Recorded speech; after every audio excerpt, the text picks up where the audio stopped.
Okay, today is Saturday, April 11th, day before Easter, 2020, and this is Shadow. And I'm going to start documenting him on a daily or some kind of a frequent basis, just to have these memories of him. Yeah, he's 13 years old. He's had a lot of health issues. When he was 6 years old, he almost died. He had to have 2 blood transfusions.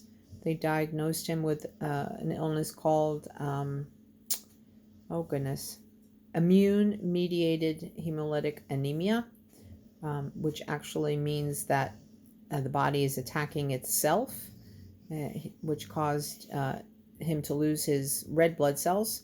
They never found the cause, but with a lot of prayers, love, and medication, he was in the 30% to recover. It's usually a 70% mortality rate. And even in the 30% to recover, they usually relapse and die within 2 years. So he survived that 6 years. After the first year, he was actually part of a celebration at UT Veterinary Hospital, where they actually showed his story and spoke on it. It was pretty cool. He went and they had a party afterwards and doggy treats and cake for people, and it was fun. He's been a really good dog, an awesome dog, I should say.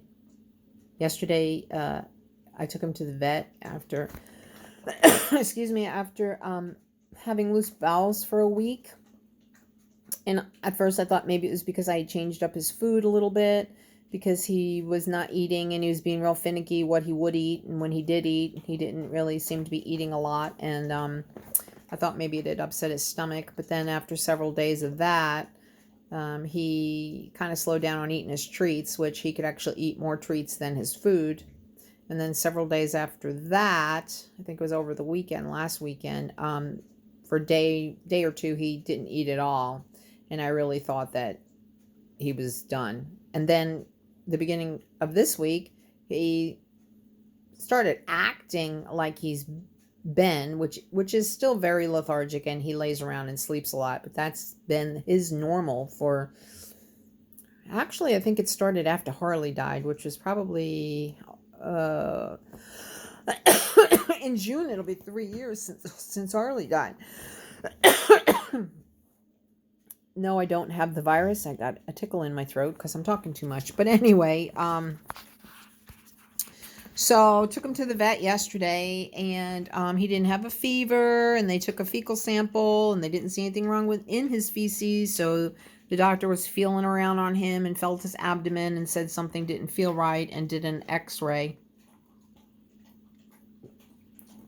And he has a large mass in his abdomen, which is actually obstructing his intestine. And it's so large the doctor couldn't even see his stomach, which means that that's what has caused his loss of appetite per se, because he'll eat a little bit and he'll feel full because the tumor is pressing on his stomach and it's pressing on his intestines, and the doctor said that's what's causing the loose bowel. He's the doctor. I don't know. We don't know how much time he has. The doctor didn't give him much. He said a week, maybe less. He had a prednisone shot yesterday, and I gave him some prednisone today. His regimen will be a half a tablet twice a day on 20 milligrams of prednisone, and he is on 300 milligrams of gabapentin twice a day. So that is my baby's story. We love him. We're going to miss him, but we want him to be comfortable in these last days, however long that is. I just want him to be peaceful. And like I said, I'm probably going to just take a picture or shoot a little video or something. I mean, he doesn't do much, so there's nothing really to show. But I just want to have these memories of him.